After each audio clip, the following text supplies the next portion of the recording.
नमस्कार। विधानसभा चुनाव 2023 के चुनावी हलचल में आपका स्वागत है। बात आज करेंगे थानागाजी विधानसभा की। प्रमुख राजनीतिक दलों ने विधानसभा चुनावों में प्रत्याशियों के चयन से पहले कितने ही सर्वे क्यों न करवाए हों, लेकिन टिकटों के ऐलान के बाद अधिकांश सीटों पर बवाल मचा हुआ है, जिसके चलते अब बची हुई सीटों पर प्रत्याशियों के चयन में पार्टियां फूंक फूंक कर कदम रख रही हैं। अगर अलवर जिले की बात करें तो चुनावी हलचल में आज हम बात कर रहे हैं थानागाजी की, जहां से अभी तक कांग्रेस ने अपने प्रत्याशी का ऐलान तो नहीं किया है, लेकिन कांति मीणा वहां के प्रत्याशी तय माने जा रहे हैं। लेकिन भाजपा ने हेम सिंह भड़ाना को प्रत्याशी बना दिया है। भड़ाना के प्रत्याशी बनाए जाने के बाद उनके खिलाफ भी लगातार प्रदर्शन किया जा रहा है। यहां भाजपा से जुड़े लोग ही भड़ाना को बाहरी बताकर टिकट बदलने की मांग कर रहे हैं, जबकि भड़ाना यहां से पहले भी विधायक रह चुके हैं, वसुंधरा सरकार में मंत्री थे। लेकिन अब एक स्थानीय गुर्जर समाज के भाजपा नेता रोहताश घांगल ने भड़ाना के खिलाफ मोर्चा खोल दिया है। हेम सिंह भड़ाना छात्र राजनीति से सक्रिय रहे हैं। आगे चलकर वे पूरी तरह से राजनीति में सक्रिय हो गए।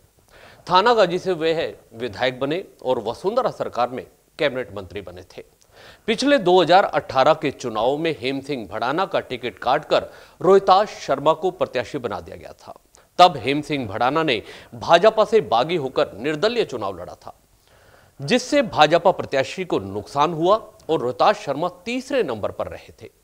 टिकट कटने के बाद हेम सिंह भड़ाना के कुछ वीडियो भी वायरल हुए, जिसमें उन्होंने कहा था कि मैं निर्दलीय चुनाव लड़ूंगा और जीतूंगा, लेकिन कभी भाजपा जैसी डैश डैश डैश यानी आप समझ गए होंगे पार्टी में नहीं जाऊंगा। भारतीय जनता पार्टी में कभी भी ऐसी पार्टी में नहीं आऊंगा। भारतीय जनता पार्टी में कभी भी ऐसी पार्टी में नहीं आऊंगा। भारतीय जनता पार्टी में कभी भी ऐसी पार्टी में नहीं आऊंगा। भारतीय जनता पार्टी में कभी भी ऐसी पार्टी में नहीं आऊंगा, यानी आप समझ गए होंगे पार्टी में नहीं जाऊंगा।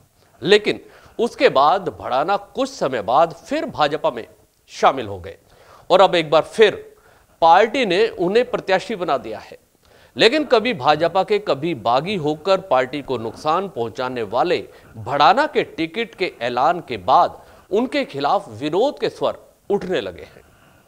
यहां भाजपा जिला उपाध्यक्ष, किसान मोर्चा के जिला प्रभारी एवं भाजपा के थानागाजी के पार्षद रोहताश घांगल ने मोर्चा खोला है। घांगल ने पूर्व मंत्री हेम सिंह भड़ाना पर और उनके पुत्र पर भी गंभीर आरोप लगाए हैं।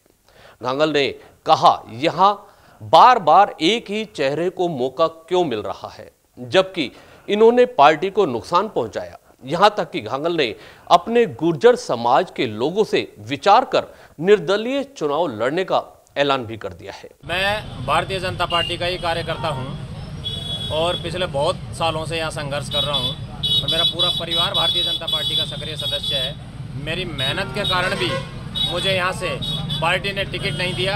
कारण तो मुझे पता नहीं क्या रहे होंगे, लेकिन एक ऐसे व्यक्ति को टिकट दिया जिसने पार्टी को बद्दी गालियाँ दी, पार्टी को कमीनी जैसे शब्द से संबोधित किया। बल्कि हम लोग हैं जो भारतीय जनता पार्टी को मां मानते हैं, उसके बावजूद भी यहाँ से उस व्यक्ति को टिकट दिया गया है। मैं ऐसे व्यक्ति की गौर शब्दों में निंदा करता हूँ। ये टिकट जो दिया गया है गलत दिया गया। अभी भी समय है, भारतीय जनता पार्टी इस टिकट को बदलकर किसी अच्छे कार्यकर्ता को टिकट दे, जिससे यहाँ से जीत जाए।